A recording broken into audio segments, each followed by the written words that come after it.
এটাও একটা গৌরবের বিষয়। আমার শিক্ষকেরই এটা গৌরব হওয়া উচিত।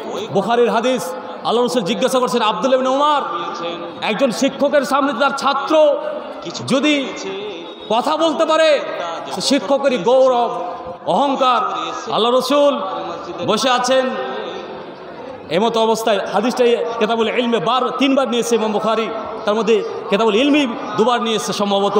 তো একবার নিয়ে এসছে যে ইমাম বা শিক্ষক ছাত্ররাকে পরীক্ষা করতে পারে, আর একবার নিয়ে এসছে ফাহাদ্দাসিনী, হাদ্দাসানা শব্দ দিয়ে হাদিস বর্ণনা করা যায়, এই ক্ষেত্রে ইমাম বুখারী নিয়ে এসছে। আল্লাহ রাসূল জিজ্ঞাসা করছেন ইন্না মিনা শাজারাতি শাজারাতান লা ইয়াসকুতু ওয়ারাকুহা, গাছের মধ্যে আরেকটা মেয়ে 500 টাকা। আল্লাহুম্মা ফাক্কিহা ফিদ্দিন, আল্লাহুম্মা আল্লিমহাল কিতাবা ওয়াল হিকমা, রব্বানা তাকাব্বাল মিন্না ইন্নাকা আনতাস সামিউল আলিম, সুবহানা রাব্বিকা রাব্বিল ইজ্জাতি আম্মা ইয়াসিফুন ওয়া সালামুন আলাল মুরসালিন ওয়ালহামদুলিল্লাহি রাব্বিল আলামিন। আল্লাহ রাসূল জিজ্ঞাসা করলেন, গাছের মধ্যে একটা গাছ রয়েছে যার পাতা ঝরে পড়ে না, তো সাহাবারা মনে করলো কোনো গাছ, জঙ্গলের গাছ হবে। তোরা বলে দিল আল্লাহ রাসূল আলাম, যে আল্লাহ এবং আল্লাহ রাসূল বেশি জানে।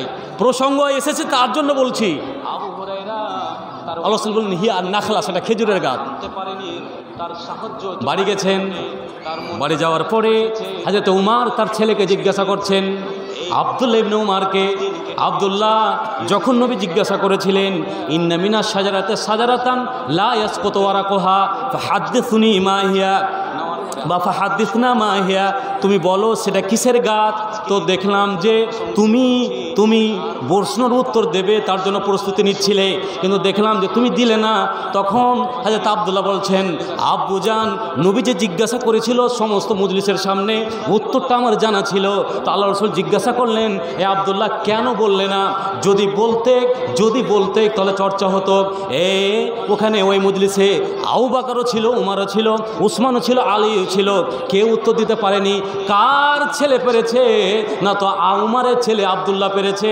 এটা আমার মানে গৌরবে, আনন্দে আমি কি করতাম, অন্তরটা ভরে যেতাম। বেটা তুমি কেন বলনি? তার মানে হলো এটাই যে একজন শিক্ষক পিতৃতুল্য, শিক্ষকের সামনে তার ছাত্র যদি কথা বলতে পারে, এটা গৌরবের বিষয়। অনুরূপভাবে আরেকজন ছেলে এখানে ছিল, 100 টাকা মাদ্রাসায় দিল। আল্লাহ যে আশায় যে উদ্দেশ্য করেছে দান অনুপাতে যেন নেকি পান। আল্লাহুম্মা সাল্লি আলা বারিক আলাইহি, রব্বানা তাকাব্বাল মিন্না ইন্নাকা আনতাস সামিউল আলিম, সুবহানা রাব্বিকা রাব্বিল ইজ্জাতি আম্মা ইয়াসিফুন ওয়া সালামুন আলাল মুরসালিন। ডাক্তার সাহেব এটা কম হচ্ছে, হ্যাঁ আর 1000 টাকা দেন। আরে বই মুখ করেন, আমাদের ক্লাব থেকে এসেছেন, আপনি চাইলাম আর দেবেন না, এটা হয়েছে। আর 1000 টাকা লিখে দিন, রব্বানা তাকাব্বাল মিন্না ইন্নাকা আনতাস সামিউল আলিম, আল্লাহুম্মা সাল্লি আলা বারিক আলাইহি। মা বাবার নামে 1000 টাকা। আলহামদুলিল্লাহ, আল্লাহ যোগ্য সন্তান এখানে ছিল, 1000 টাকা মাদ্রাসায় দিল। আল্লাহ যে আশা করেছে দান অনুপাতে ডাক্তার হেফজুর 500 টাকা, আর 500 টাকা বাকি, 1500 টাকা, 500 টাকা করিয়েন না। আলহামদুলিল্লাহ, রব্বানা তাকাব্বাল মিন্না ইন্নাকা আনতাস সামিউল আলিম, সুবহানা রাব্বিকা রাব্বিল ইজ্জাতি আম্মা ইয়াসিফুন ওয়া সালামুন আলাল মুরসালিন ওয়ালহামদুলিল্লাহি রাব্বিল আলামিন। শেষ করে দেবো? মাশাআল্লাহ, অনেক কথা বললাম। আমাদের প্রত্যেককেই